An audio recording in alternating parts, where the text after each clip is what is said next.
నేను మహత్తరమైన బాల్యాన్ని రక్షిస్తాను. బాల కార్మికులు లేని లోకాన్ని నిర్మిస్తాను.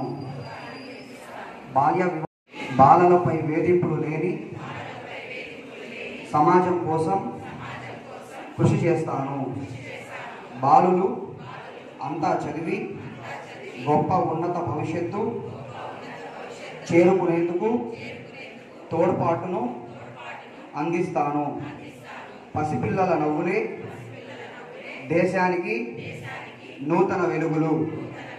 వారి చదువులు భవిష్యత్తే లోకానికి నూతన బాటలు. ఇందుకోసం చేయూతనిస్తాను. బంగారు బాల్యంతోనే మహోన్నత ప్రపంచం సాధ్యమవుతుందని మనస్ఫూర్తిగా నమ్ముతున్నాను. అందుకోసం నా వంతు కృషి చేస్తానని ప్రతిజ్ఞ చేస్తున్నాను.